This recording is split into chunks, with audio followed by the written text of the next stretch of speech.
Right, so I think we're okay to go. Celia's all set down in Gorey. I just want to again welcome everybody, and I'll introduce Celia. She probably doesn't need much of an introduction to most of you. You've heard her talks before on the likes of Frederick Douglass and on also on JFK.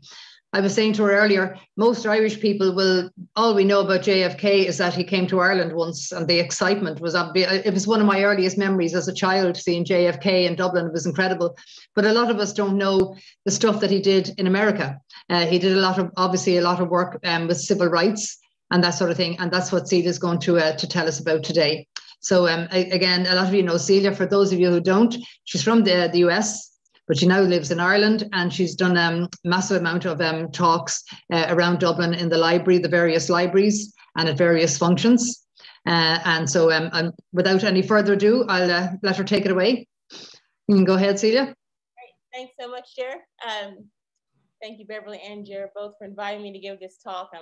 I'm always delighted to give a talk honoring President Kennedy's work and his Irish heritage.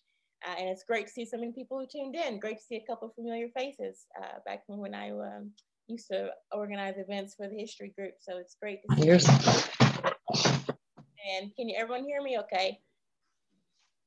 Yeah? Okay. Right. John F. Kennedy served for 1,037 days as President of the United States. And during that time, he forged an enduring legacy. He expanded the space program, and that progression of technology continues to shape our world today. He established the Peace Corps. He sent a civil rights bill to Congress in 1963 that served as the bedrock of the 1964 Civil Rights Act, and he inspired a generation of Americans to embrace public service. We've had 46 presidents in the US, some better suited to the office than others. But as I've said before, I believe that office possesses a transformative power, which I would think is a combination of the responsibility of the office and the weight of the judgment of history on the decisions the president must make. And every occupant of the Oval Office has been subject to this to some degree, but John F. Kennedy is among a small number of presidents who processed those factors and used them as a call to action to bring the country a little bit closer to realizing the promise of its founding ideals. President Kennedy loved the study of history, and he respected its lessons. Toward that end, I thought it would be a great way to honor him by studying the summer of 1963 to see what lessons it taught him and what lessons we can learn about that type of progression I mentioned. In this case, his progression toward framing the issue of racial equality as a national moral crisis and committing his presidency to addressing it. So we'll do that through examining some of the documents that you will have in the booklet that Jer and Beverly kindly emailed to you, or they will email to you after this. We're going to also listen to recorded telephone conversations between the president and the governor of Mississippi, and we're going to view his civil rights speech as well. Also, we're going to watch the JFK in Ireland documentary to celebrate his homecoming to Ireland that summer of '63. So I'm going to give a try tonight, sharing my screen with for the phone calls and the speech and the video. And while it all usually goes very well, you'll bear with me as I stretch my Zoom capabilities to the limit while I do that. And at the end of the talk, I hope to also hear anyone's memories of that trip here as well. That's always a fantastic portion of this talk. So just a note on timing then, my talk is about 35 minutes. The civil rights speech is 11 minutes, and the documentary is 30 to 35 minutes. But what's most important tonight is that you hear President Kennedy's words and not mine. During the summer of 1963, he gave what I think are three of the most important speeches of his presidency, certainly three of his most iconic speeches, all within that month of June, 1963. The commencement speech at American University, his report to the American people on civil rights, and his speech near the Berlin Wall shortly before he came to visit Ireland. Unfortunately, we won't have time to watch all of them, but you do have those in your booklets. I would argue that each speech, including the one that we will watch, reflected President Kennedy's perception of the link between civil rights in America and Cold War politics. and they also reflected the progression of his perspective on racial equality in the US. In a speech in which he encouraged Americans to recognize a shared humanity with citizens of the Soviet Union, President Kennedy also used his closing remarks of the speech at American University to urge the American people to examine their attitudes toward peace and freedom at home, and to remind them that the quality and spirit of American society must justify and support American efforts abroad. In his report to the American people on civil rights, you'll hear him begin that speech by discussing the integration of the University of Alabama, and hear him say that America is committed to a worldwide struggle to promote and protect the rights of all who wish to be free. That we preach freedom around the world and we mean it, but are we to say to the world that it doesn't apply to Negroes? Lastly, in Berlin, where he proudly proclaimed that as a free man, he too was a citizen of Berlin, President Kennedy reminded the audience that freedom is indivisible and that when one man is enslaved, all are not free. He understood that if American democracy was not demonstrably unassailable, there was no product to hold up against the spread of communism, and then the cornerstone of containment foreign policy just didn't exist. But more importantly, he believed that addressing civil rights was the right thing to do. And I believe he came to that decision, particularly through his navigation of the crises surrounding the integration of the University of Mississippi and the University of Alabama. The integration of the University of Mississippi occurred in the autumn of 1962, 9 months before the President's Civil Rights Bill and his speech in that June. In 1954, the US Supreme Court ruled that state laws establishing separate public schools for Black and white students were unconstitutional. In 1962, the states were still in the process of complying with that decision, and with many of the governors across the South pushing back against the ruling. James Meredith, a 29-year-old Black US Air Force veteran, wrote to the University of Mississippi in Oxford for an application in early January 1961. Only white students attended the university at that time. The university sent Meredith an application on the 26th of January. So remember that date, the 26th of January. One of the admission requirements was to supply references from 6 alumni of the university. James Meredith wrote a letter back to the registrar indicating that as a Negro citizen, it wouldn't be possible for him to have those references, but he could of course supply references from his community. He then received a telegram from the university stating that consideration of all admission applications received after the 25th of January 1961 had been discontinued, and he was advised not to appear on campus for registration.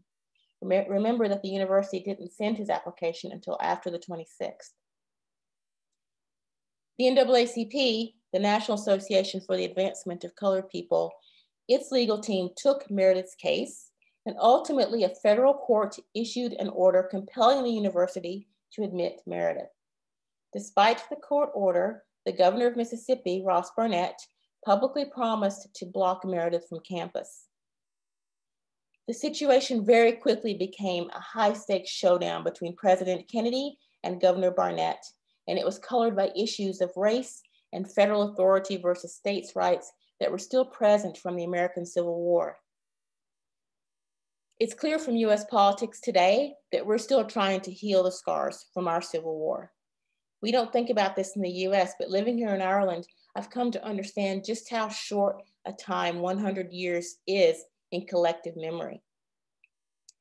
In 1963, in the US, the country was 2 years shy of the 100th anniversary of the end of the war, and only 86 years on from the end of Reconstruction when the last federal troops left the South.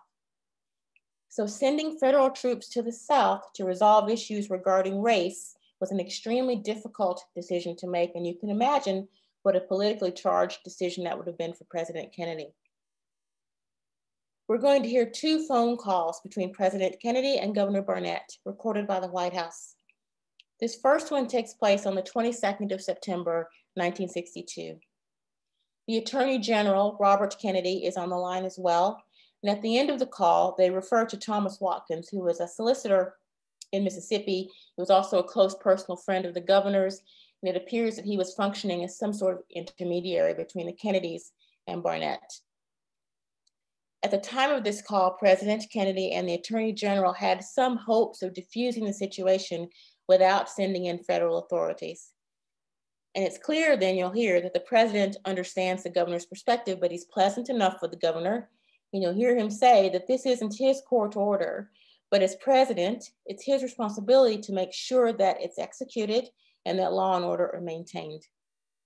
So if you'll turn up the volume for these calls and give me a second to share the screen, I will do that.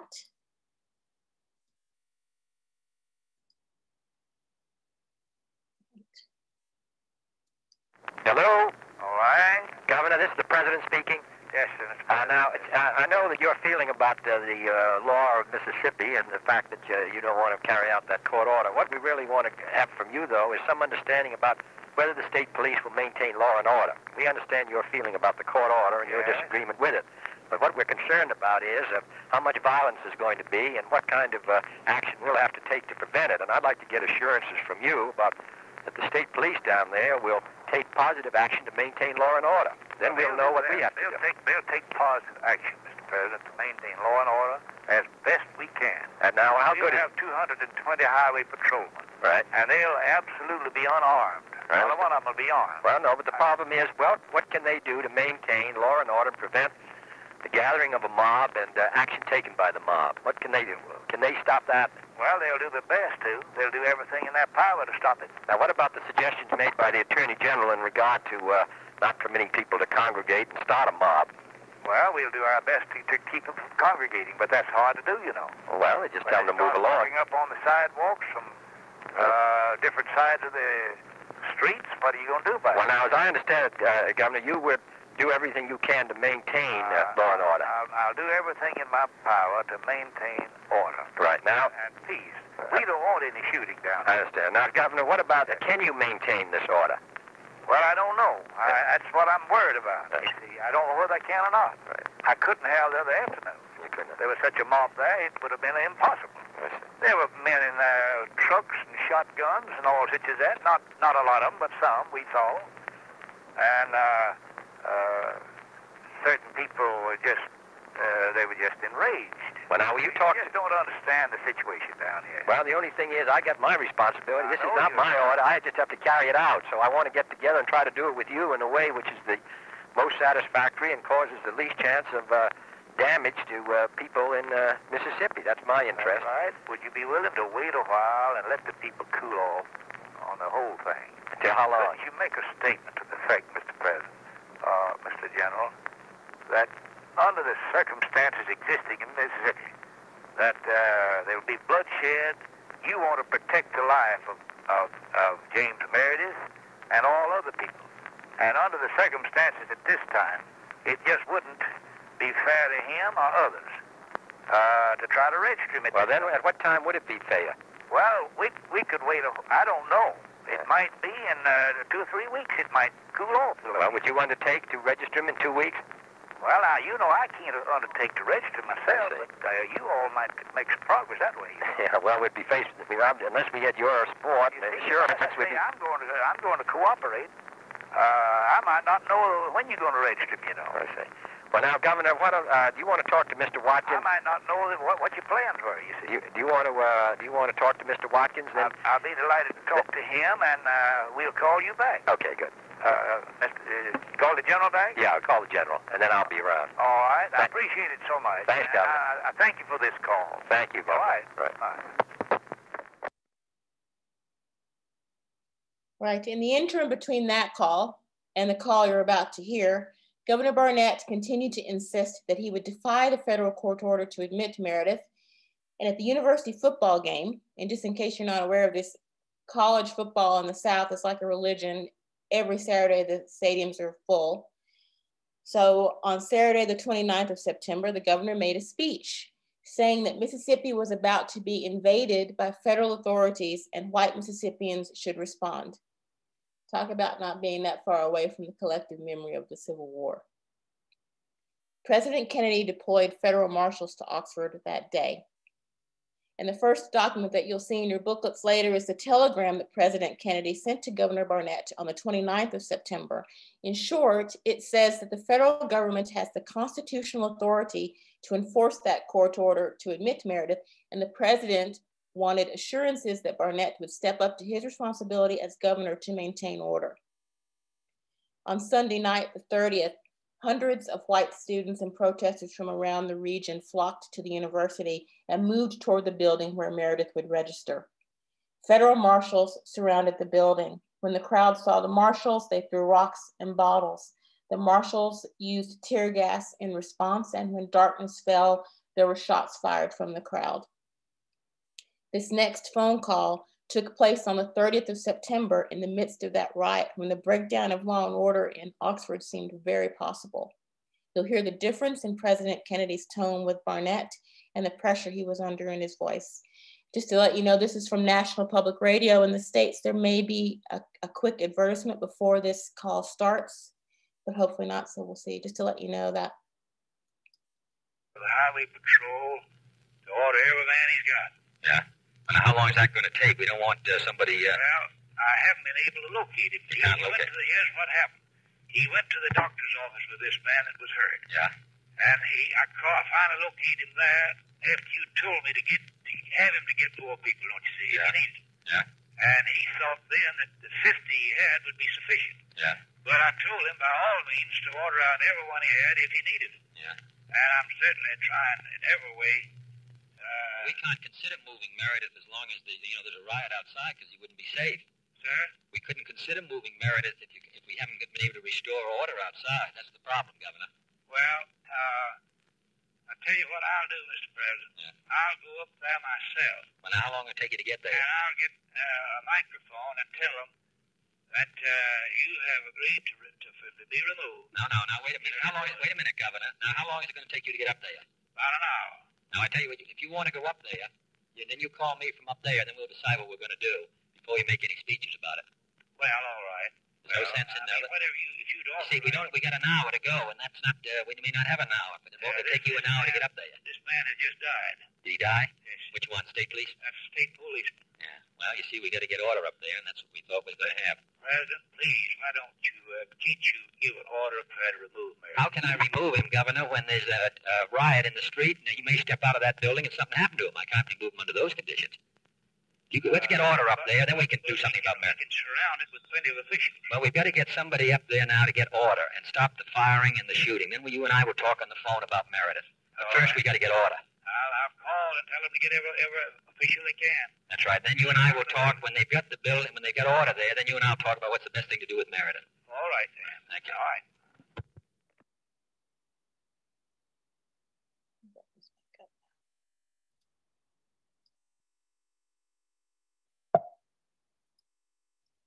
On the 30th of September, President Kennedy federalized the Mississippi National Guard and dispatched U.S. Army troops to Memphis, Tennessee to stand in reserve. By dawn on the 1st of October, the riot was put down and federal marshals escorted James Meredith to his first class at the university, American history, which he couldn't make that up. President Kennedy went on national television to announce that Meredith had been enrolled at the university. On the 10th of June, the president gave the commencement speech at American University. On the 11th of June, two African-American students, Vivian Malone and James Hood, were due to be admitted to the University of Alabama, as again, school officials had indicated they would abide by a federal court order requiring them to do so. George Wallace was the governor of Alabama and a dyed-in-the-wool segregationist. He didn't get to the office of governor of Alabama in 1963 without being one. He had overruled the school officials for weeks and threatened to stand in the doorway of the campus admissions building in order to prevent the students from registering. And there he is in the doorway on the 11th of June in an infamous confrontation between state and federal authority that aired on international television. He stood in the doorway and declared, "Segregation today, segregation tomorrow, segregation forever." Now, of course, that was political theater because he, above anyone else, understood that he would ultimately have to yield to the authority of the federal government. But in the meantime, he put President Kennedy and the Attorney General in a delicate political situation because of the factors I mentioned earlier. Do you actually want to embarrass the governor? Do you push him aside physically? If you temporarily back down, would that be seen as a sign of weakness? All of those questions had to be addressed, along with the determination to avoid the kind of violence that had occurred in Mississippi the year before. The federal authorities here are the president, the attorney general, who as the head of the Department of Justice was responsible for enforcing that federal court order to admit the students, the deputy attorney general, Nicholas Katzenbach, who was on the ground in Alabama and tasked with organizing the federal protection of those two students and with dealing with Wallace in person. And there's several documents in your booklet on this, the first being a plan that would have been sketched out between the president, the attorney general, Katzenbach, and other advisors regarding how to approach and deal with Governor Wallace in the best way. Deputy Attorney General Katzenbach asked Governor Wallace to step aside, and he refused. The president signed the proclamation that you have in your booklet, which ordered the governor to cease and desist his obstruction. And the president also signed the executive order, the next document in your booklet, federalizing the Alabama National Guard. Wallace was then approached by the head of the Alabama National Guard, who commanded 17,000 troops overall, 100 of those on campus, and who now took his orders from the president. Wallace stood down, and the students were admitted. President Kennedy had to send federal troops and federal authorities to the South twice in 9 months to enforce school desegregation mandated by the Supreme Court and federal court orders. There had also been tremendous racial violence against civil rights activists across the South that summer as well. So he and the Attorney General had been discussing the possibility of him going on television to address the nation regarding civil rights, but they hadn't made a decision on that. However, when the president saw that exchange between Katzenbach and Wallace, and he decided that as the nation had also witnessed that exchange, he had a real opportunity to persuade and lead the nation, and he would address the country that night. By 8 p.m., his speechwriter, Ted Sorensen, had just completed the speech, and the president went on the air without having too much time to look at it ahead of time. But you'll see that he spoke with a great deal of conviction as he presented the issue of racial equality as a moral crisis facing the nation. Again, it's 11 minutes long, but it's the only speech separate from the documentary that we're here. I think it's well worth listening to. So bear with me for a second and please turn up your volume.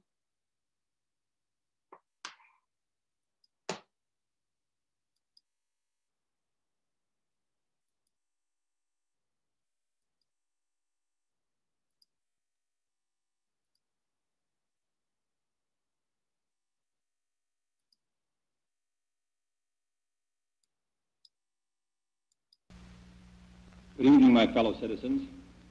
This afternoon, following a series of threats and defiant statements, the presence of Alabama National Guardsmen was required on the University of Alabama to carry out the final and unequivocal order of the United States District Court of the Northern District of Alabama. That order called for the admission of 2 clearly qualified young Alabama residents who happened to have been born Negro. That they were admitted peacefully on the campus is due in good measure to the conduct of the students at the University of Alabama who met their responsibilities in a constructive way. I hope that every American, regardless of where he lives, will stop and examine his conscience about this and other related incidents. This nation was founded by men of many nations and backgrounds. It was founded on the principle that all men are created equal, and that the rights of every man are diminished when the rights of one man are threatened. Today we are committed to a worldwide struggle to promote and protect the rights of all who wish to be free. And when Americans are sent to Vietnam or West Berlin We do not ask for whites only. It ought to be possible, therefore, for American students of any color to attend any public institution they select without having to be backed up by troops. It ought to be possible for American consumers of any color to receive equal service in places of public accommodation, such as hotels and restaurants and theaters and retail stores, without being forced to resort to demonstrations in the street. And it ought to be possible for American citizens of any color to register and to vote in a free election without interference or fear of reprisal. It ought to be possible, in short, for every American to enjoy the privileges of being American without regard to his race or his color. In short, every American ought to have the right to be treated as he would wish to be treated, as one would wish his children to be treated. But this is not the case.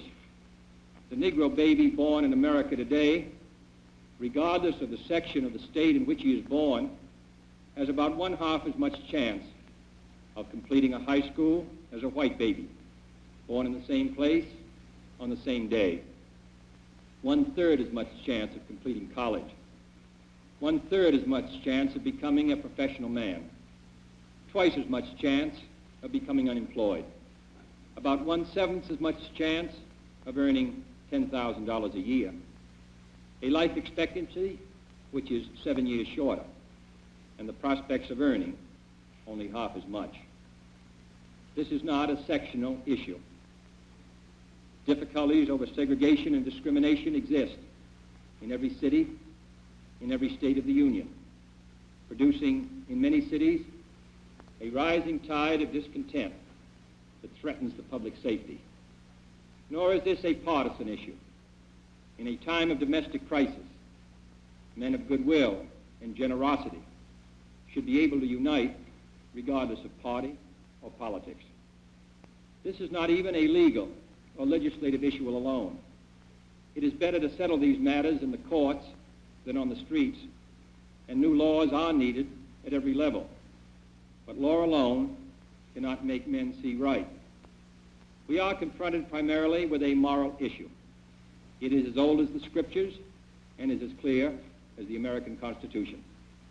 The heart of the question is whether all Americans are to be afforded equal rights and equal opportunities, whether we are going to treat our fellow Americans as we want to be treated.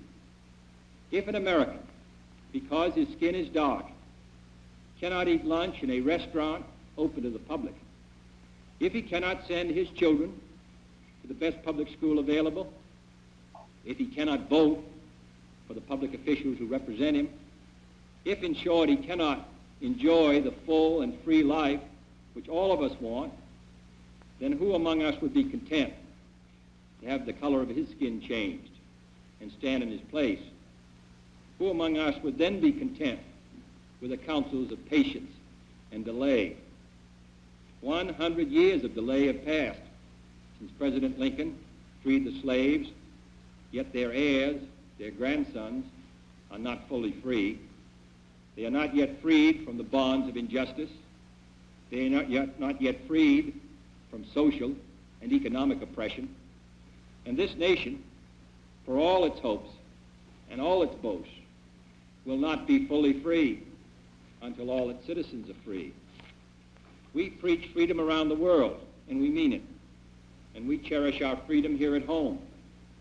But are we to say to the world, and much more importantly, to each other, that this is a land of the free, except for the Negroes? That we have no second-class citizens, except Negroes? That we have no class or caste system, no ghettos, no master race, except with respect to Negroes?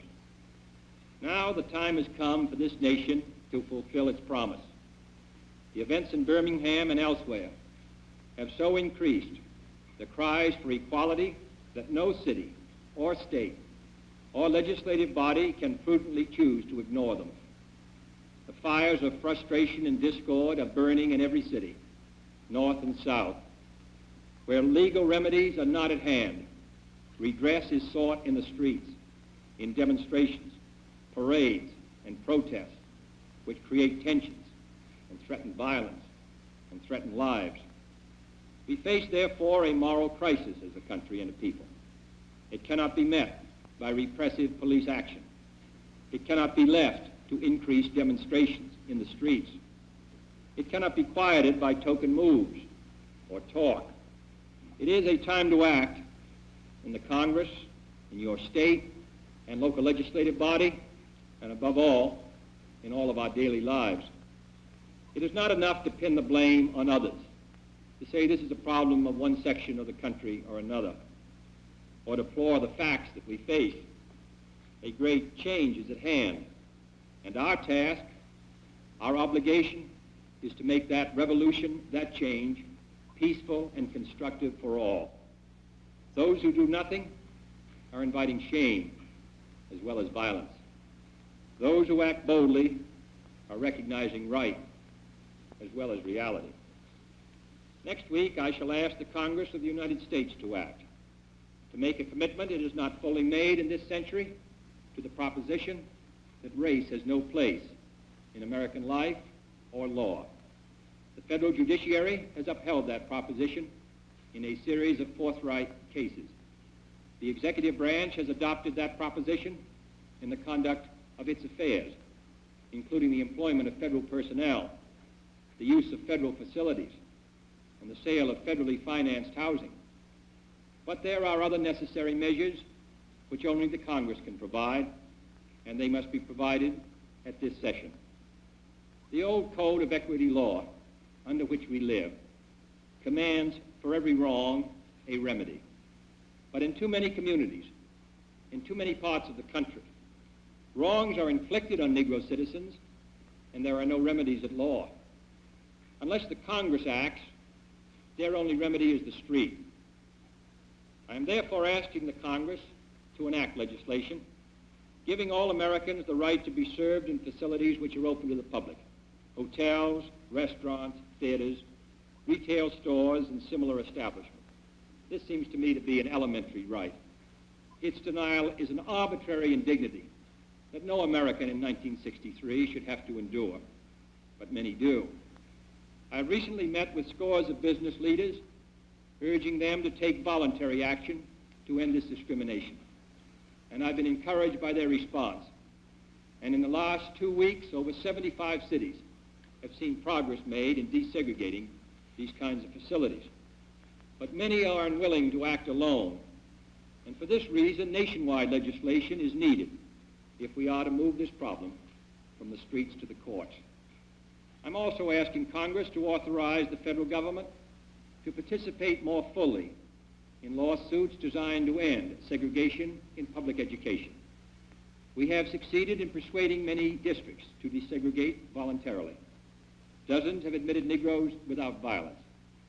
Today, a Negro is attending a state-supported institution in every one of our 50 states, but the pace is very slow.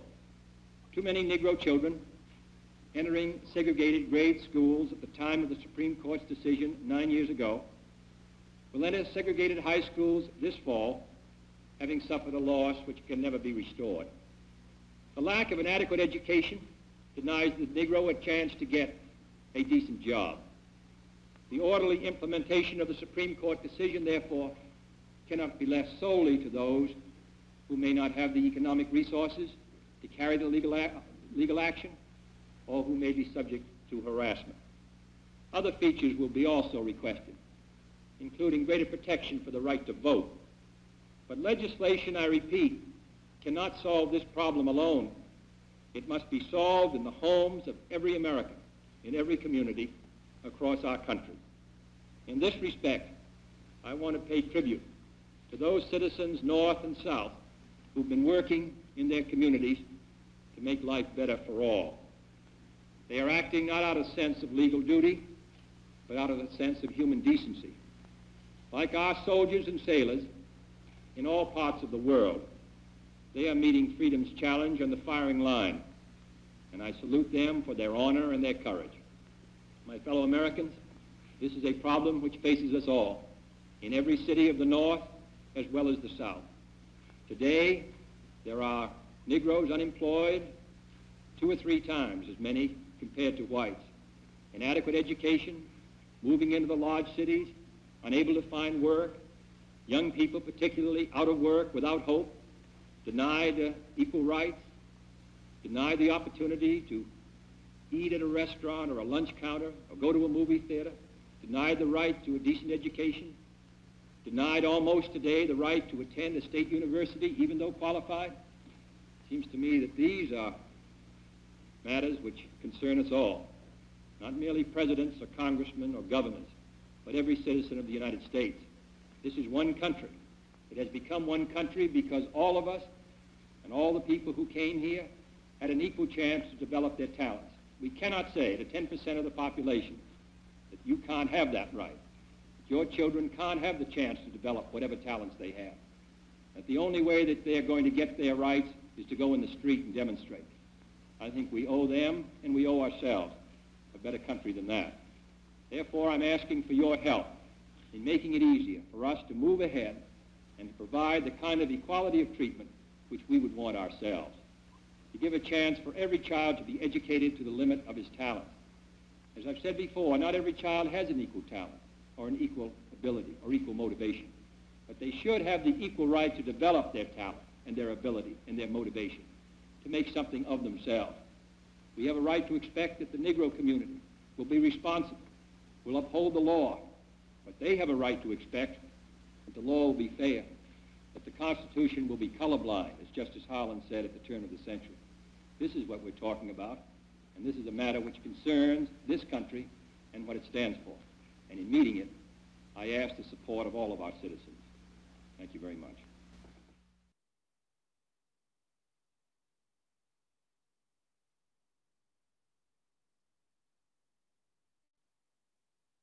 Right. Those are pretty strong words for the political climate of 1963, and I think you'll agree a long way from that first conversation you listened to between the president and Governor Barnett in the autumn of 1962. Many of the things he spoke about, equal education, working, and voting especially, those were amendments to the Constitution at the end of the Civil War 100 years prior, and still there were issues with the efficacy of those amendments. And then you'll see there that the responsibility he had as president, the responsibility of the decisions he had to make, as I said earlier, brought him to this moment, to this speech in June of '63. On the 19th of June, he sent a civil rights bill to Congress. And as you well know, for all the soaring language of the speech and the principles behind the bill, getting legislation through Congress is the result of nuts and bolts politics. I wanted you to have a small flavor of that with the memo in your booklet to President Kennedy from Senate Majority Leader Mike Mansfield with his suggestions on how the bill might make it through Congress. So Kennedy's bill did not make it through Congress. There wasn't enough time between June and November of '63 to put political capital behind it. But it was the foundation of the 1964 Civil Rights Act that President Johnson was able to get over the line. So I'll take my historian hat off for 2 seconds and share a personal story with you. And unfortunately, this means you're going to know my age. I'm going to make that sacrifice. I was born a week before President Kennedy was assassinated. So I would have been one of those babies he was quoting statistics about. I grew up in Knoxville, Tennessee in the '70s, and I was able to attend certain schools in my hometown solely because of the Civil Rights Act of 1964. Those opportunities led to others for me and for millions of kids like me, and they shaped my life. Look, John F. Kennedy was an astute politician, and he wanted what every first-term administration wants, a second term. But despite that, he committed his administration to racial equality, and I owe him a personal debt of gratitude for that. So I'll put my historian hat back on now. And we'll talk about Berlin really quickly. He arrived in Berlin on the 25th of June, and he made that epic speech near the Berlin Wall on the 26th, with what I would argue was enhanced moral capital because of that civil rights address and the bill he sent to Congress before he left for Europe. You have to remember that all that unrest over civil rights, the lunch counter desegregations, The Freedom Riders burned out of their Greyhound buses. Bull Connor using fire hoses against demonstrators in the streets. The riot in Mississippi. George Wallace standing in the doorway of the school in Alabama. All of those images were broadcast on international television or described on the radio and were powerful propaganda weapons that the Soviets used against the US in the Cold War. That maybe this whole democracy thing wasn't all it was cracked up to be. But by making racial equality a national moral imperative, I believe the president had a good degree of moral capital to rattle the saber in Berlin that day. And you have that speech in your packet. President Kennedy landed at Dublin Airport on the 26th of June. And I'm not sure if many of you have seen this documentary in the past. It's a little dated. It's from the mid-1990s.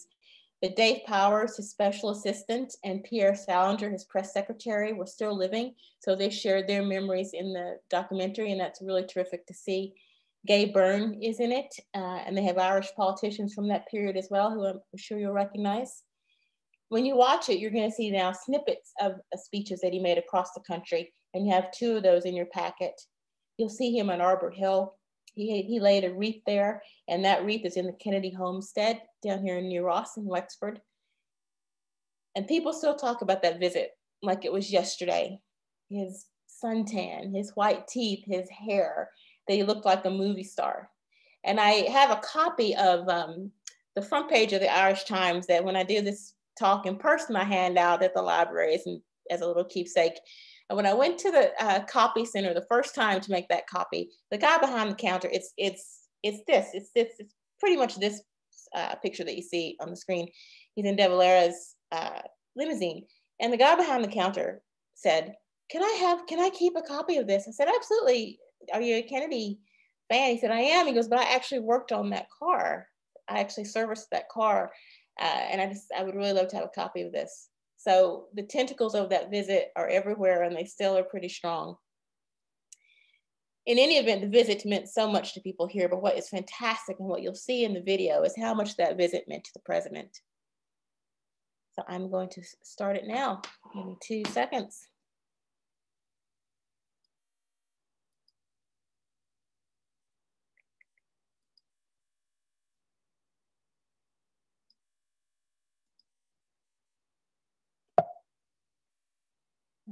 Sorry about that now.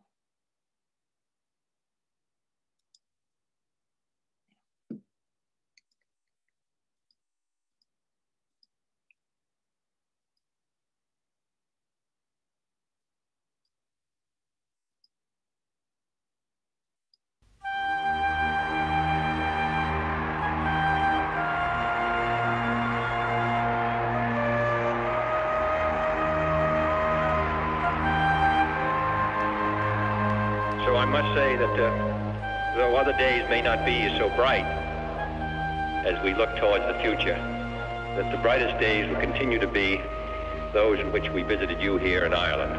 Thank you.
In 1963, racial tension threatens to explode across the southern states of America. The Profumo scandal breaks in England. The first woman in space is a Russian cosmonaut. And just as he promised, Cassius Clay knocks out Henry Cooper in the 5th. These stories lead in Irish newspapers, pushing domestic news off the front page. It seems that when the reading public looks for excitement, it looks abroad, particularly to England and America. And yet, at home in Ireland, a quiet revolution is underway. Gone is De Valera's dream of a simple island people who speak an ancient Celtic tongue. Today's Irish are restless, anxious to take their place among the modern European nations. The monolithic structures of church and state, which have preserved the status quo for decades, are now under increasing pressure to change. Sean Lemass, a highly progressive statesman who embodies the new spirit of Ireland, has been Taoiseach since 1959. Under Lemass, Ireland's first programme for economic expansion, launched in 1958, has been pushed steadily forward. In the years up to 1963, more than 100 industrial plants have sprung up around the country, creating thousands of new jobs.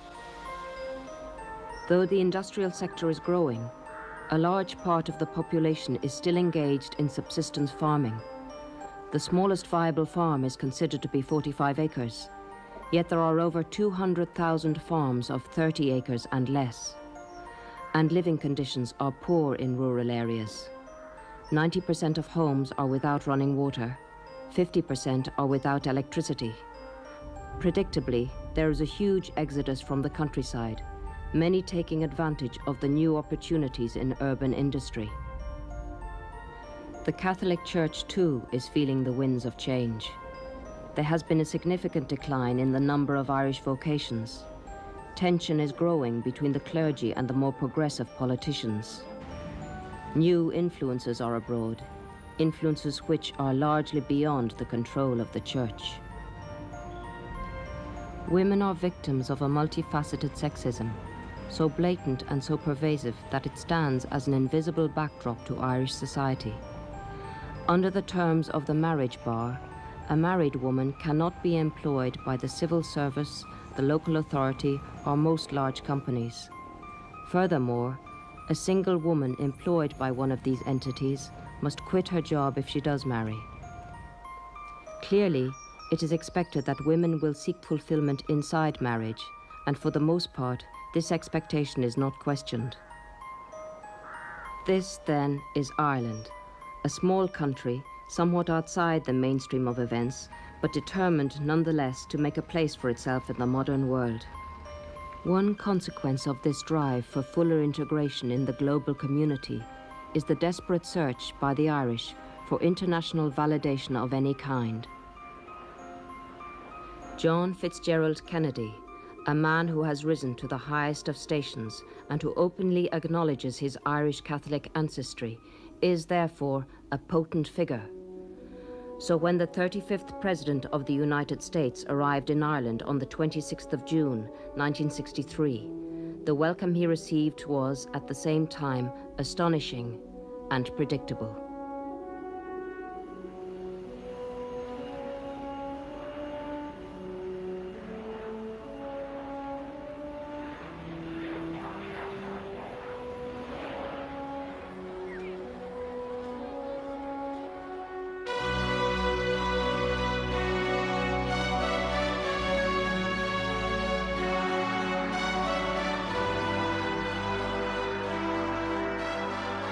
Mr. President, we welcome you for yourself.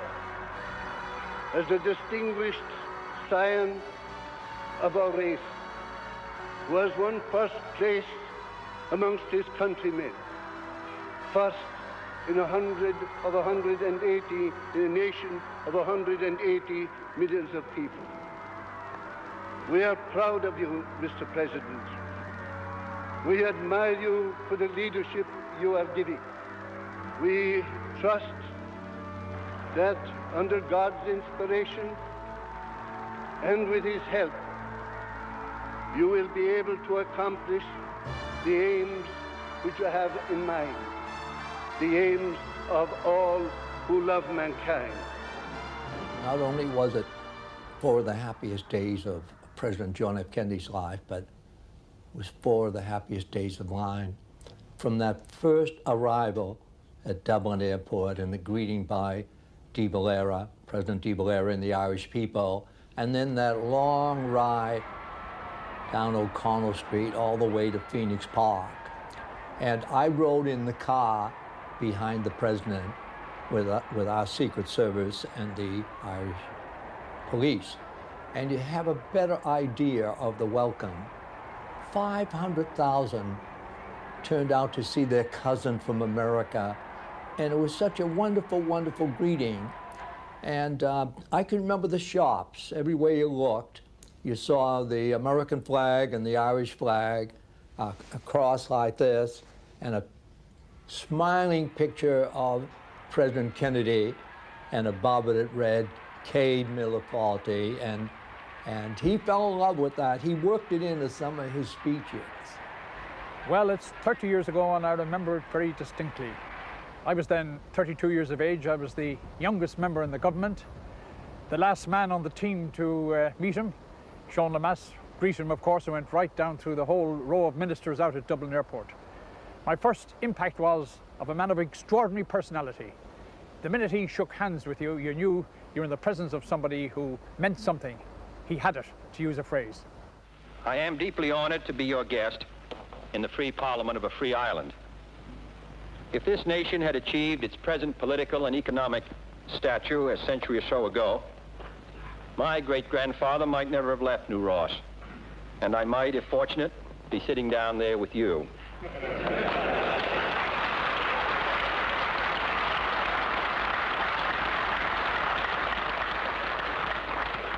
Of course, if your own president had never left Brooklyn, he might be standing up here instead of me.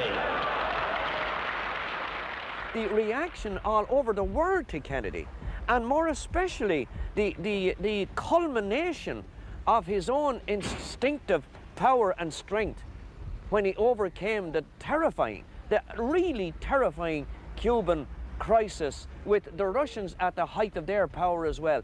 All these factors made Kennedy a tremendous figure of almost superhuman and international world strength when he arrived. You're talking in terms of Alexander the Great, Julius Caesar. Now, these may be exaggerations, but in 100 or 200 years' time, the significance will be realized.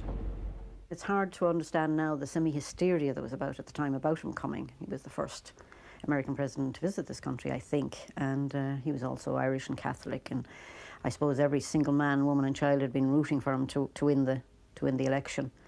I myself, I don't like that sort of thing, so I decided to get as far away from Dublin on the day of the visit as I could. So I took the boat to the Aran Islands, which is as far away as I could afford to go.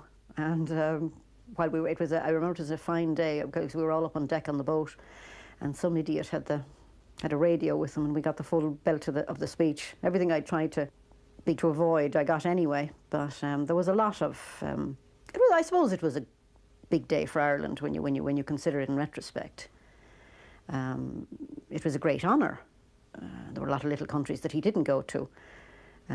So, you know, not to be too cranky about it, I suppose a lot of the hoo-ha was justified, but I think we go overboard on that sort of thing. We certainly went overboard when he came to Ireland.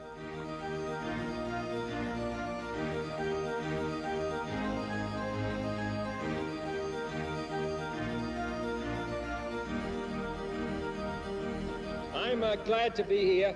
It took 115 years to make this trip. And 6,000 miles. And 3 generations.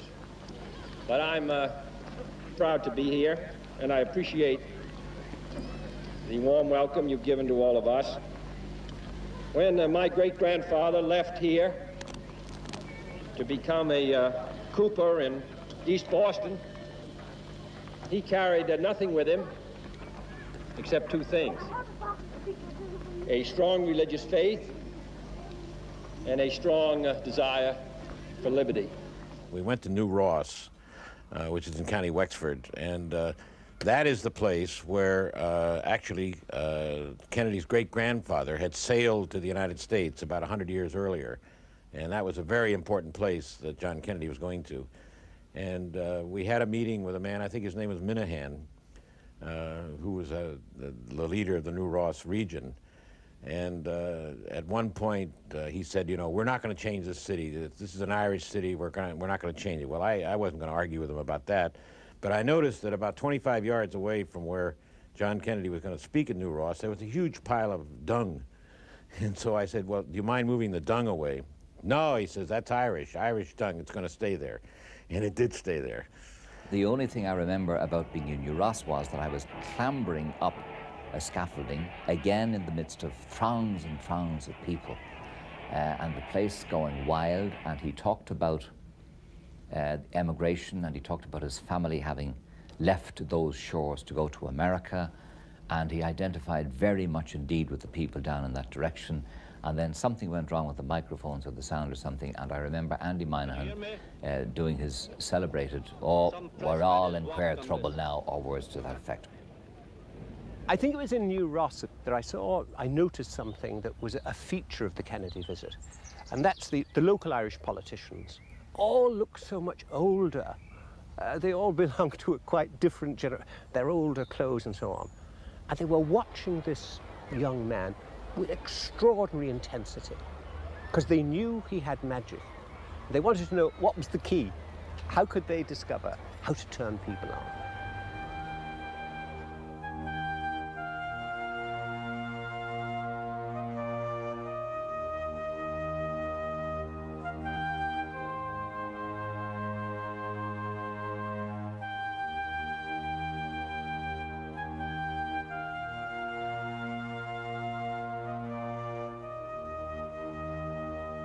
After speaking in New Ross, we took a motorcade to Duncanstown, and would you believe it?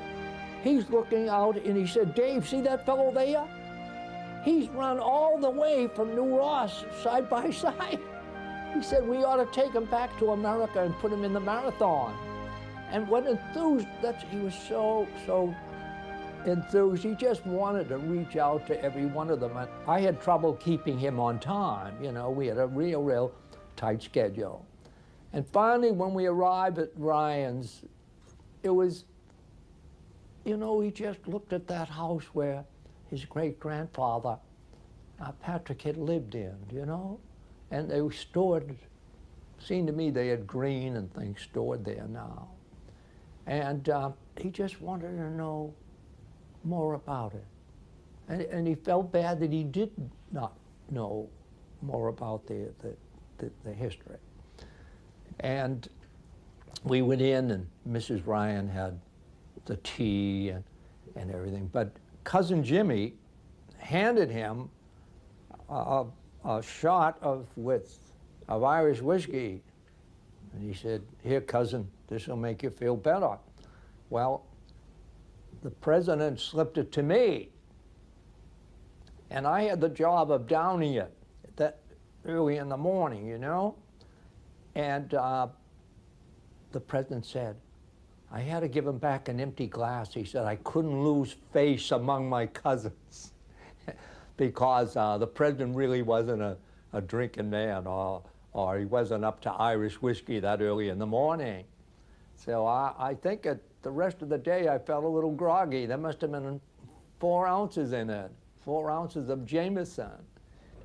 We felt that the president was our cousin coming home to visit us, because he was his dad and my father were third cousins, and that had been proved beyond all doubt.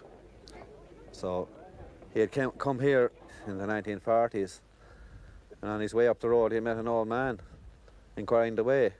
When he came back here 20 years later as president, the first man he asked for was that very same man. Probably in the meantime he had shook hands with probably millions of people and spoke to millions of people. And just to be able to think of that name after 20 years I felt was something special in the man. He was reminiscing again about the trip to Ireland and telling us how really much he had liked it, and when he went, I think he had really no expectations. I think he didn't know exactly what he would find, and you know, as a lot of Irish Americans do, the Irish America are very different from the Irish, and if you grow up in a strongly Irish American world, which Boston is, certainly in other cities, you do have a sense that that's Irish, and then you go to Ireland And so many people have this same misconception, and then they realize that it's not Ireland at all, and it's very different in many, many ways. But anyway, and he realized that difference and felt it, and did have a lovely time on that trip. And he was standing there laughing, and he said, you know, everybody always is asking me what I'll do when I finish my 8 years in the White House, because I'll be too young a man to retire. And he said, and now I know. He said, just before I leave, I'm going to sign a piece of paper appointing myself the American ambassador to Ireland.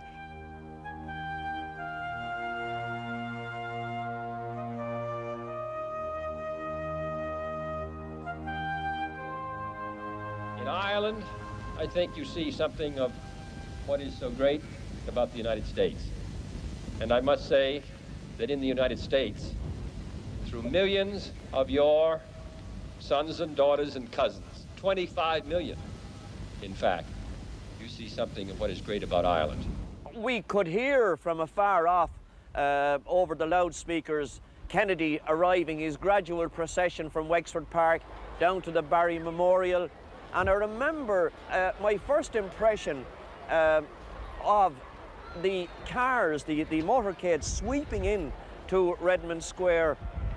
Kennedy standing upright in the car, waving to everybody in a marvellous exchange of goodwill and, should I say, happiness. But what startled me about Kennedy was that it almost appeared as if he had stepped out of a coloured television film.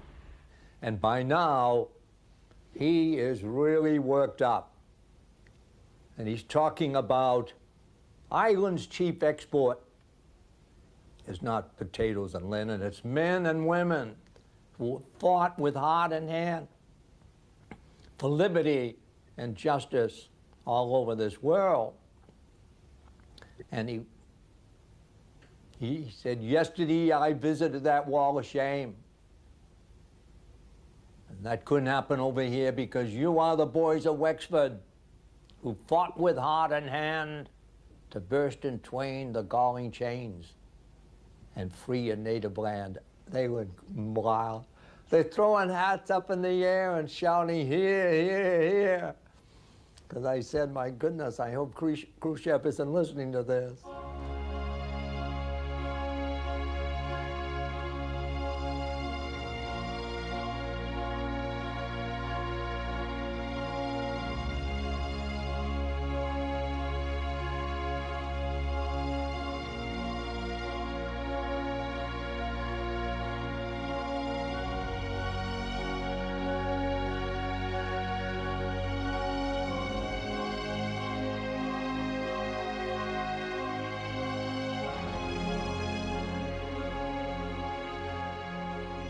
I am glad, therefore, that Ireland is moving in the mainstream of current world events. For I sincerely believe that your future is as promising as your past is proud, and that your destiny lies not as a peaceful island in a sea of troubles, but as a maker and a shaper of world peace. I think what people may have forgotten about that Kennedy visit was it was almost like a royal progression with a court and courtiers and a lot of fanfare, helicopters flying all over the place. There was a huge air of excitement about it all. And that extended not just to the people of Ireland, but to the press of Ireland as well. I think that we didn't want to see any harm in anything that was going on. For instance, before Kennedy came here at all, a group of press people were sent over from the White House, and security people were sent over, and they were staying in the Intercontinental Hotel, what's now Jury's Hotel. And people were so hyped up about the whole thing, they were actually going up to have a look at the Secret Service men in the Intercontinental Hotel. And some fella in a bar, in one of the bars in Jury's, a few jars on him, said to one of these Secret Service men, you know, you fellas are just the effing new Romans. The Secret Service man pulled his gun on this fella. Now, it's an indication of how much goodwill there was towards it, that story never appeared in a single newspaper, not one. An incident in Ivy House on Stephen's Green. He was at a dinner given by the Minister for External Affairs, about 12:30 at night. He came out. There were thousands of people at that time around Stephen's Green. They were actually in the green, up on the trees, lampposts, railings, you name it, on one another's shoulders. He came out, he stood on the steps, and everyone started clapping. He completely ignored the security, ran down the steps, over the cars, over the bonnet of a car actually, across the road and straight into the crowd of people. The people that were looking after him, the FBI and our own guards, were completely taken by surprise. It ended up where one particular guard on a motorbike had to turn into the crowd and try and surround him on his own to get the people away from him. Talking to the FBI, they were telling us the only thing they were worried about was that people were so friendly, they were clapping him on the back, shaking his hand, pulling and dragging at him, and they were terrified he'd be injured. Not purposely, accidentally, the people being so friendly.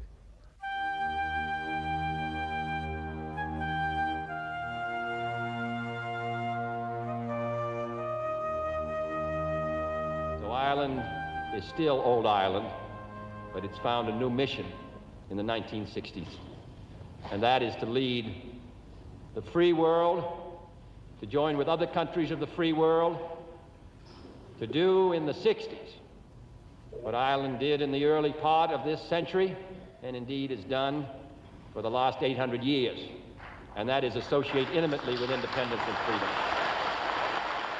Just something I will never forget, really and truly. It was June, and it was a beautiful day, really. And myself and my husband and my son and daughter, we set off down to the Grand Parade. That was the only place we could get a place, really. And it was very warm the same day now. And I was pregnant at the time. And I'd always remember this woman gave me a seat, a little seat, you know, and I sat down. And I thought, really and truly, he was beautiful. He really and truly, I thought it was something I never forgot, really. I never will. You know, he was a beautiful man. And to see all the crowds with their stars and stripes, little flags, you know, they were selling them the same day in Cork. Cork was at a standstill, really and truly. You know, I think every shop in Cork City and every factory in Cork City were closed the same day.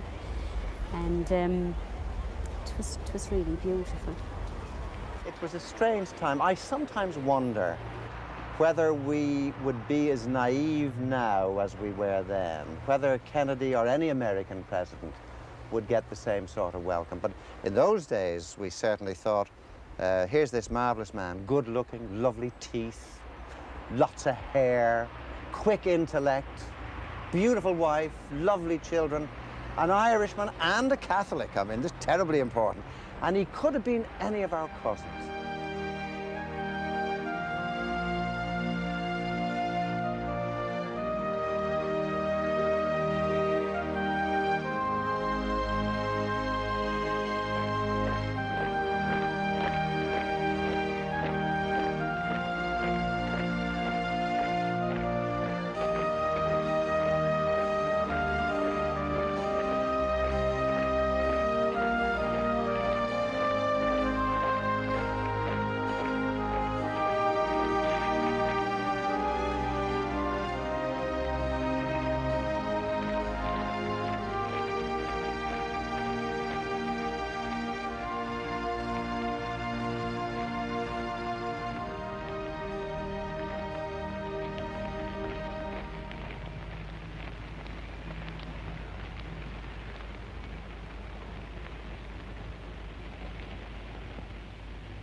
No larger nation did more to keep Christianity and Western culture alive in their darkest centuries. No larger nation did more to spark the cause of American independence, and independence indeed around the world. And no larger nation has ever provided the world with more literary or artistic genius. This is an extraordinary country. George Bernard Shaw, speaking as an Irishman, summed up an approach to life. Other people, he said, see things and say, why? But I dream things that never were, and I say, why not? We were waiting for him to come down to his car, and we saw my sister spotted Pierre Salinger, and his press secretary, and she said to go over and ask him for his autograph. So I went over to him and I said, could you get me President Kennedy's autograph?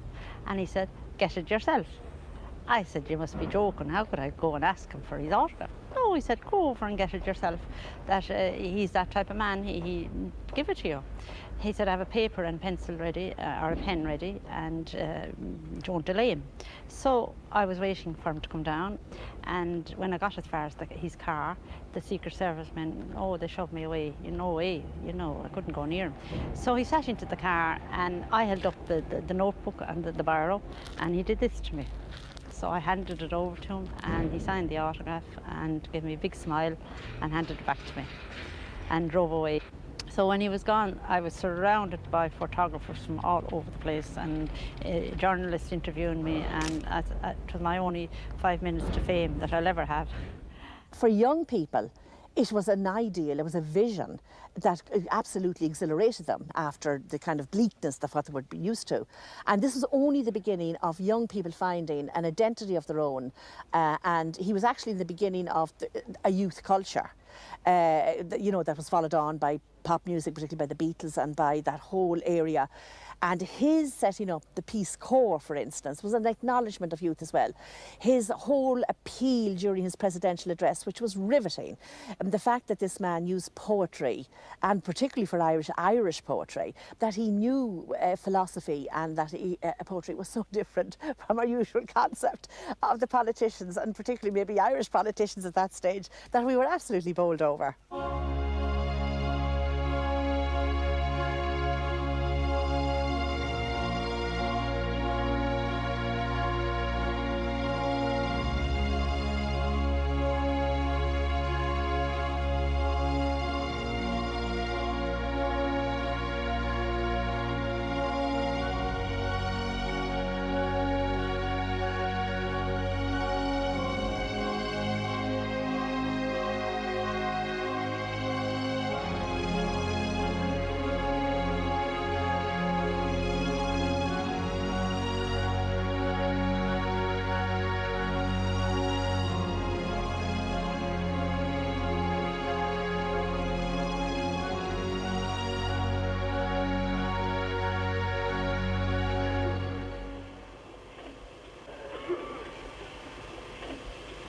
If the day was clear enough, and if you went down to the bay and you looked west, and your sight was good enough, you would see Boston, Massachusetts.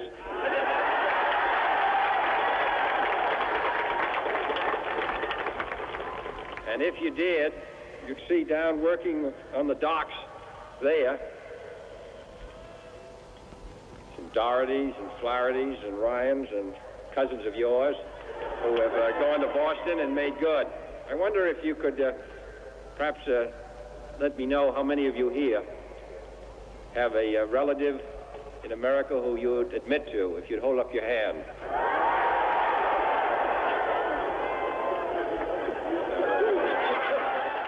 He fell in love with Galway. Every day there was something that added more joy. In Galway, there's such a crowd that when the helicopters taken off, some of them actually went into the bay, backing up, looking up in the wind of it, and he's going, look at down there.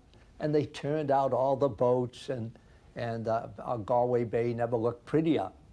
And they put on a good show. They had the Irish dances, and we have a film of Ireland, and it shows the president tapping his foot to the Irish dancing. So then we got into the car. He had his own fleet of cars, of course. And on the way to the square, we passed my house, and I asked the president to wave to my mother, who was standing at the gate. And he asked the chauffeur at once to stop the car. He got out, he shook hands with my mother, and of course all the neighbors had gathered, and he shook hands with everyone. And actually my nephew had foreseen that this might happen, and he produced a book, an old book on the presidents of the U.S., and John F. Kennedy signed the book.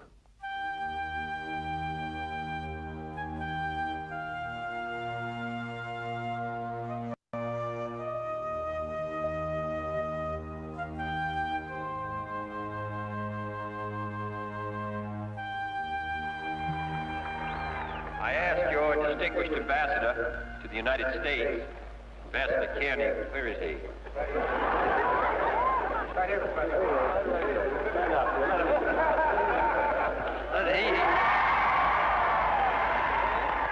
he has sort of an elfish look about him, but he's very, very good. I said, what is this county noted for?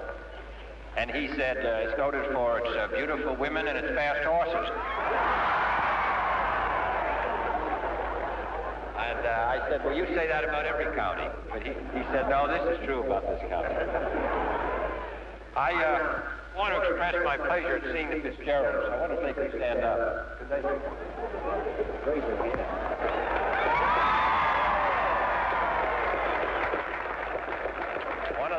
One of them looks just like Grandpa.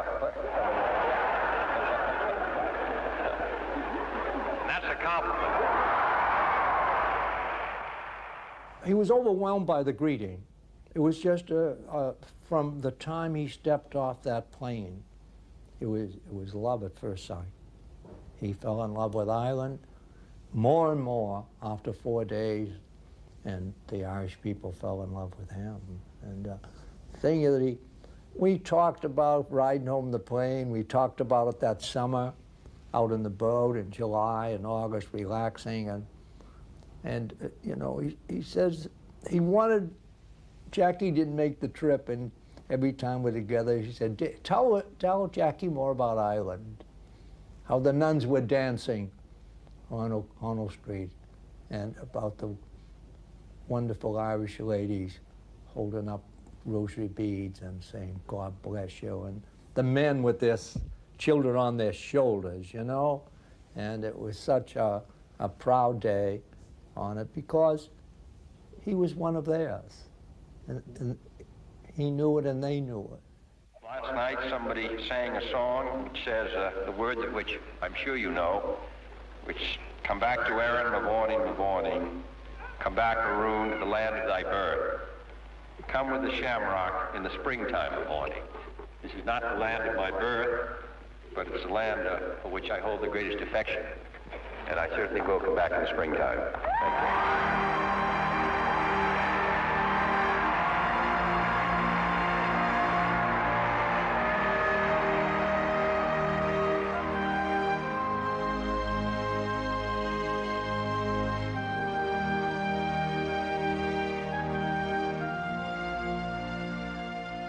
He was one of their own.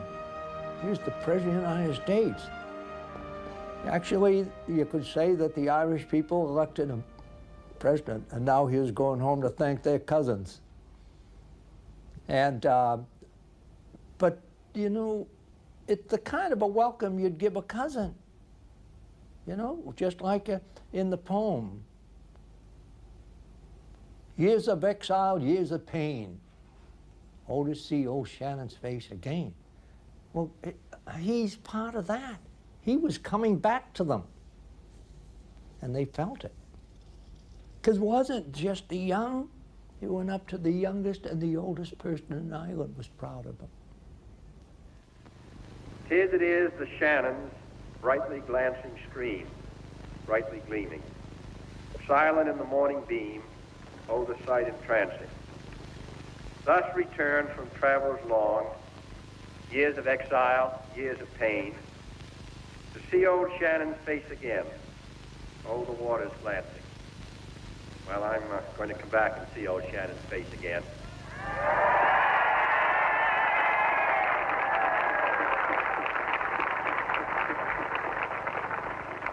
And I'm taking, as I go back to America, all of you with me. Thank you.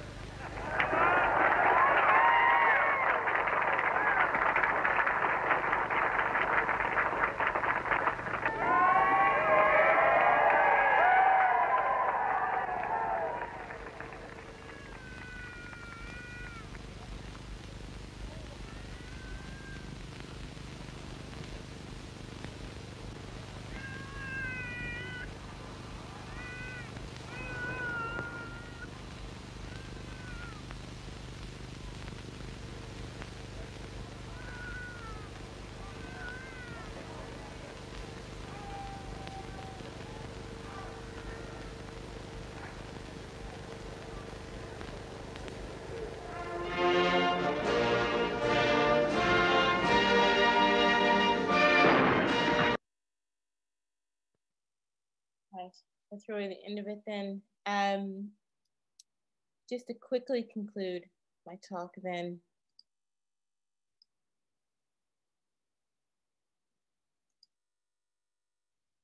There are so many reasons that people around the world revere President John F. Kennedy, particularly for Americans.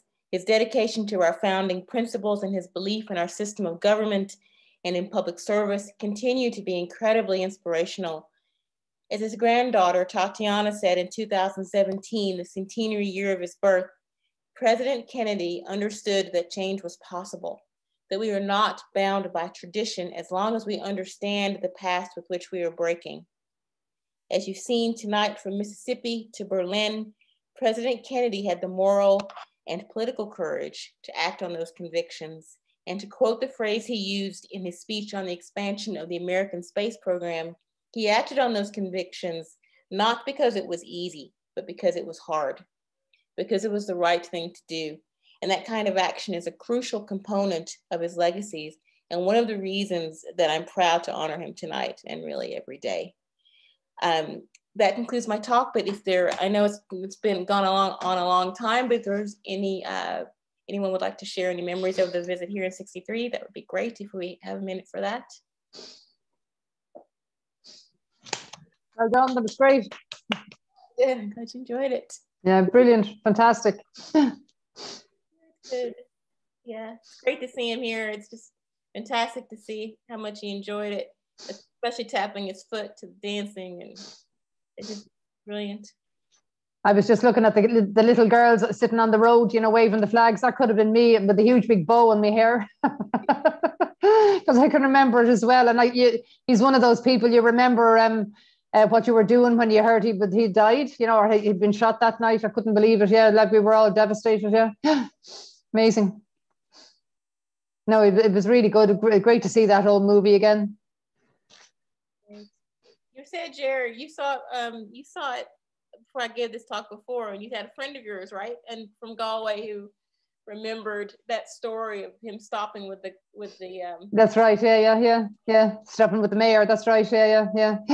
Oh, so many people remember, like it was only 4 days, we were beside ourselves with excitement. Like this was really the first international visitor, I think, that had ever come to Ireland. Like you're talking Bono and Michael Jackson all rolled into one.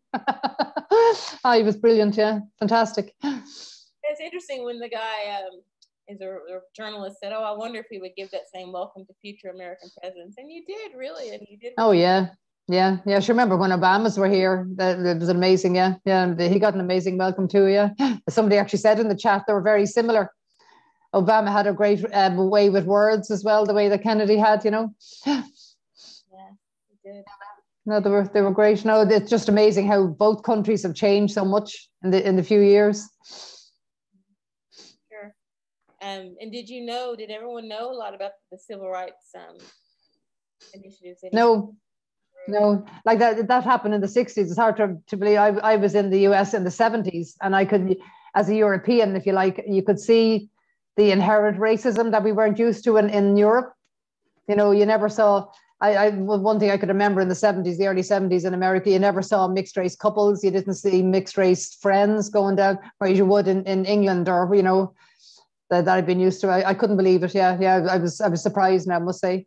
But it's hard to believe that in the 60s, you know, Black people weren't allowed into coffee shops, and in some states. Just amazing. My mom is this. I have it in my civil rights talk, and in the booklet I give out for that, it was a typewritten piece of paper, Xerox, you know, on a mimeograph like they did back in the day, and it was written by 4 or 5 people who were in charge of the civil rights area in my hometown, and they'd written this whole document on how to integrate a drive-through, the local drive-throughs in Knoxville, Tennessee, and they said, you know, if there are more than 1 or 2 colored people there, to move on to the next one so there won't be a problem. You know, do curb service, don't try to go into the restaurant. So it's all this grassroots, real deal concerns that you don't see, say, in the Civil Rights March on Washington. You see all that soaring language, but there's a lot of grassroots work and danger that goes along with getting to that point. Yeah. Very interesting.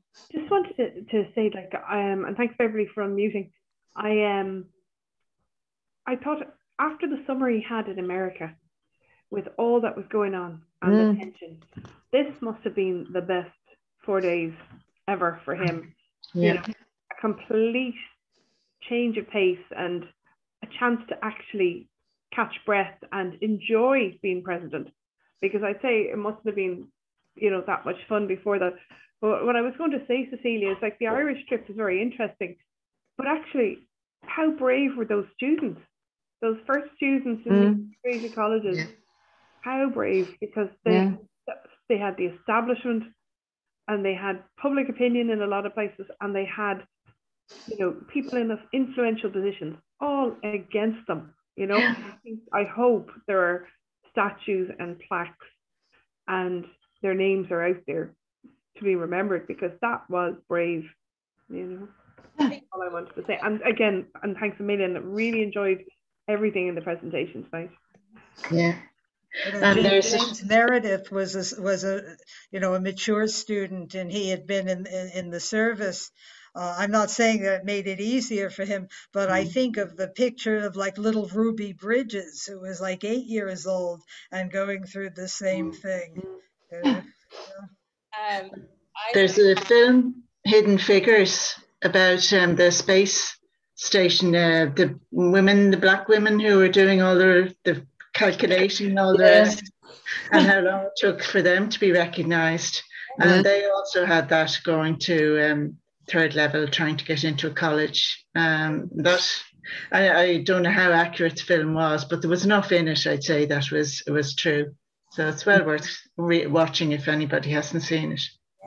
Yeah, oh yeah, it's very good. Yeah, but even when the governor was talking about letting black people into the universities, he was all talking about men. The men have to go in. Yeah. The students are obviously men. Like, why would a woman want to go to college? You know, it's just amazing. Yeah. Christina, such a great point. I mean, I think Ireland can be really proud. You know, 4 months, was it 4 or 5 months before he was killed, that you gave him that gift of those amazing 4 days of coming to his homeland where his great-grandfather left. And you gave him that amazing gift. That's something that you can always be proud of, Hero. Yeah, but then what he did for us, you know, by the 70s, Ireland had, you know, even in 10 years, in a generation after his visit, we were swinging it. Like, we were in the EU and we were having a great time, you know. It's amazing the lift that he gave us, you know, that visit. Is it true that Lyndon Johnson did an awful lot for civil rights? Oh, yeah. Didn't he? Because I think he said he did more for civil rights than the Kennedys did. And he doesn't get the recognition. Yes, that's Southern Texan drawl, I suppose. I think there were two things with Lyndon Johnson. One, he was in office longer. So he had more time, and two, unfortunately, his presidency ended up being tainted by the Vietnam War, which tends to be the one thing that people remember the most about him. passed the voting right. He got the Voting Rights Act of '65 passed, as well as the Civil Rights Act of '64. He was very influential, but he had a rift with Martin Luther King. Martin Luther King came down the side of the anti-war movement. Rift between them, and thus a huge rift between Johnson and the Civil Rights movement. I'm just looking at the queries here. Anyway, there loads of congratulations, Celia, and I'll copy them and send them on to you. Yeah, no, very, very good. I don't think that anyone has any particular questions, but everyone was delighted. It's very, delighted to see that video. That half-hour video was great. Yeah. Great to see it. I love to see it. I've seen it a million times, and I watch through it and love it every single time. It's great. And it's amazing how we've all become so interested in American politics after your last president. We knew nothing about it until him. Yeah, and it was brilliant, fantastic. If anyone, by the way, if anyone wants that video or wants the talk that Celia mentioned a few times, I think, Beverly, have you sent out some already? Yeah, I sent everybody the link. Oh, did you? All right, great, great. Yeah. But if anyone's having any difficulties, get in touch with me and I'll make sure that you get it. Yeah. Or we can email it to you or something. Yeah. Yeah, no, it's very good. It's worthwhile reading as well. You get the background to it. So, yeah. I don't know. No, it's great. It's fantastic, Celia. We'll nab you again for somebody else, I'm sure. And thanks for all the hard work you put into it. It was amazing. There's a lot of research gone onto that now. It was great.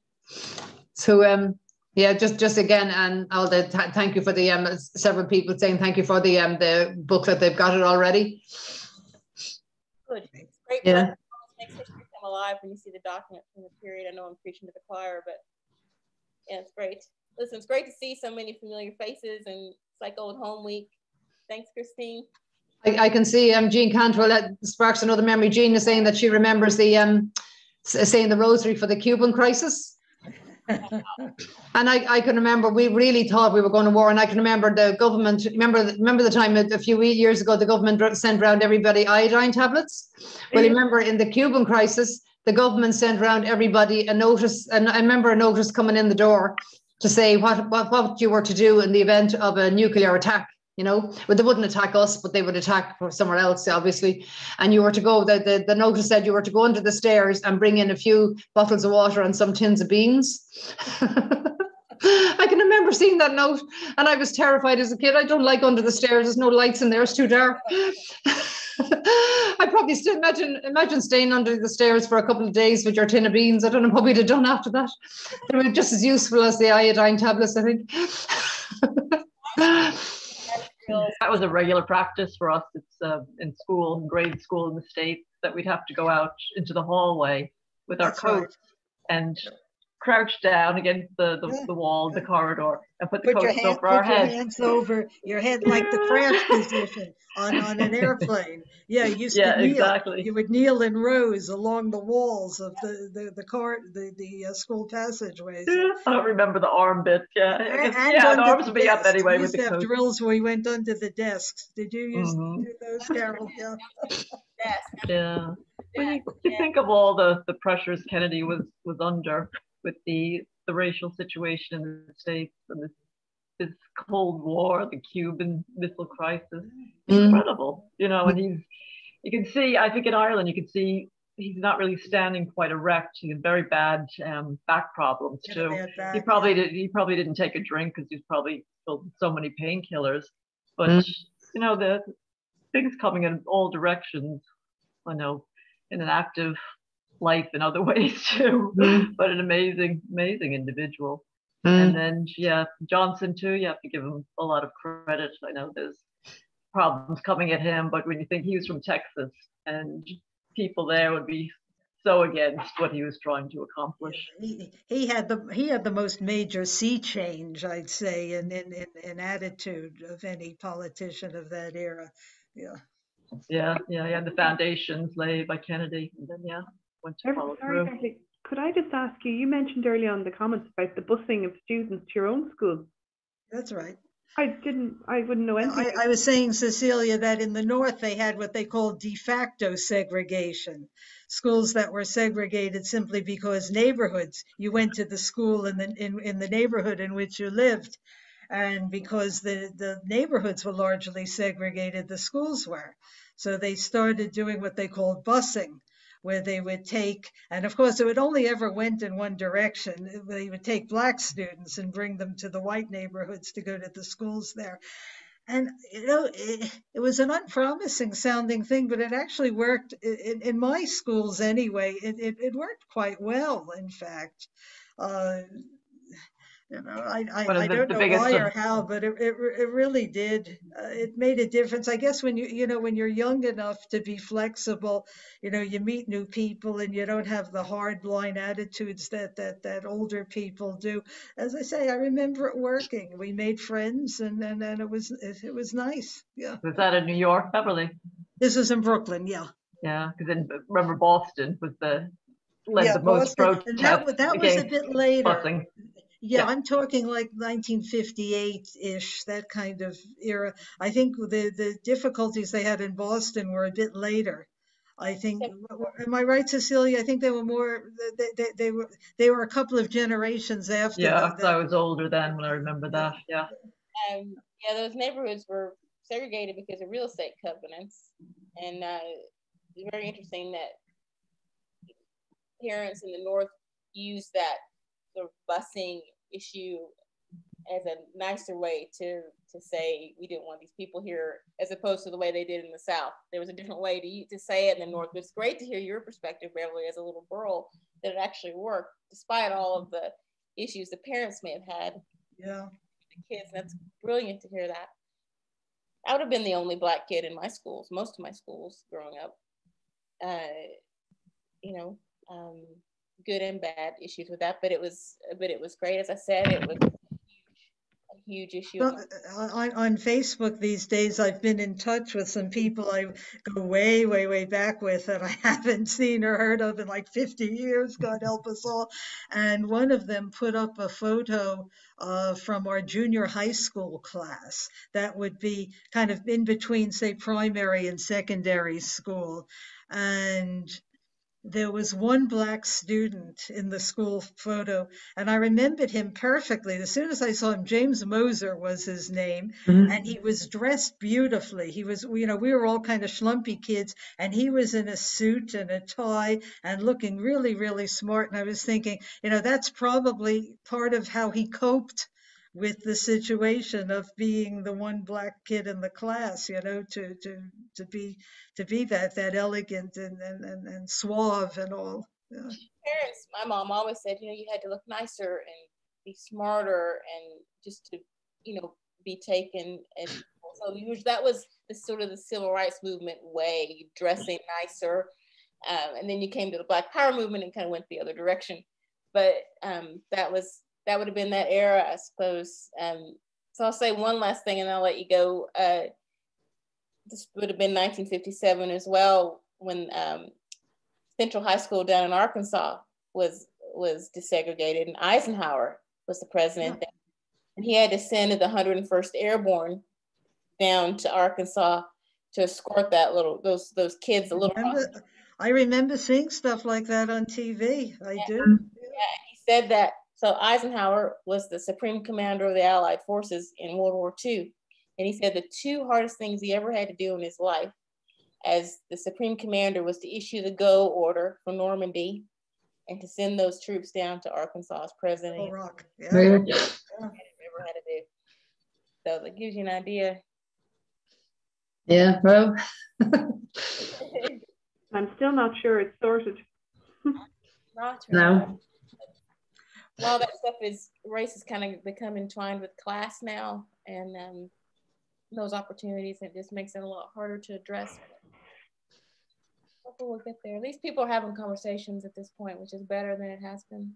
And I think it's heading the right direction. Yeah. Hopefully. Well, that's my laywoman's attitude. It has to be better. 1963 has to be better than 1863, and 20 has to be better than 1960. That was a very good point you made, Cecelia, earlier about the time, that in terms of, you know, the overall sweep of history, it really was the twinkling of an eye. Yeah. Mm. That collective memory, the short span of 100 years. Yeah. I learned that here. Very true. Mm. Yep, that's everyone. Celia, we're after keeping you nearly 2 hours. I'm going to thank everybody here so much, and Cecelia, you're absolutely marvelous. Thank you. I'm going to stop the recording now, and it doesn't mean I'm closing the room, but I'm going to stop the record button. Yeah.